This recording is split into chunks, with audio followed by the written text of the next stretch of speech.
Hey guys, I'm Neha. In this video, I'm going to talk about monolithic and microservices architecture.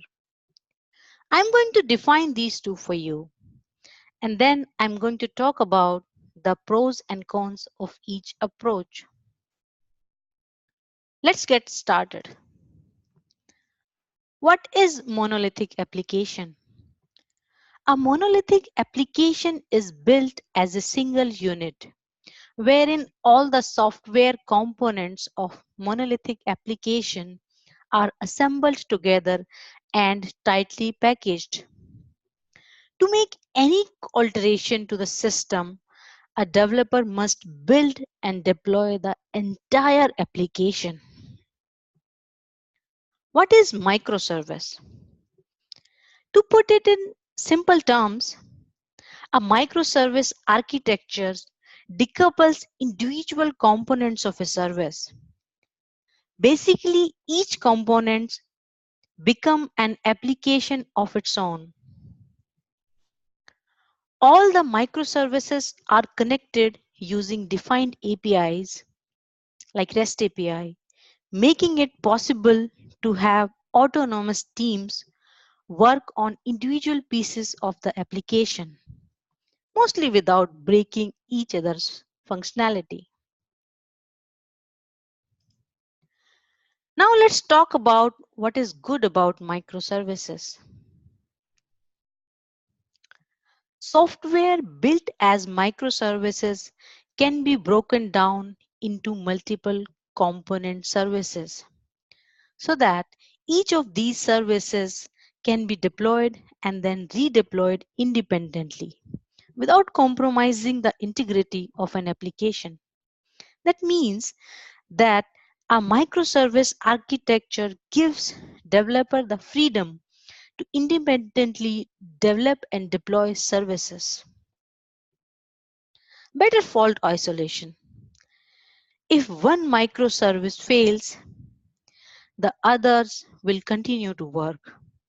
But in case of monolithic application, if one component fails, entire system goes down.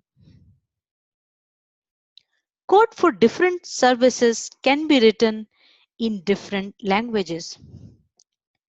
All the components of a monolithic application has to be written in the same language. Microservices are easy to understand since they represent a small piece of functionality and easy to modify for developers.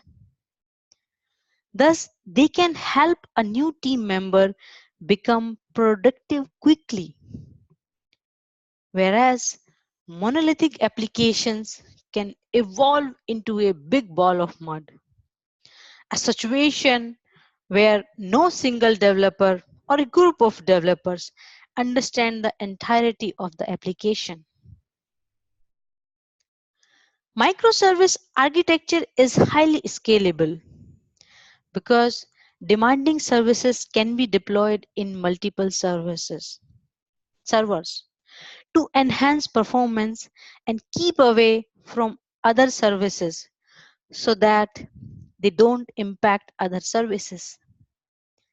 Same will be difficult to achieve in single large monolithic service because to scale a monolithic application, you need to create the multiple instances of the entire big application, and which is a lot of waste of resources. However, there are benefits to monolithic architecture as well. Monolithic programs typically have better throughput and they can be easier to test and debug because with fewer elements, there are fewer variables that come into play.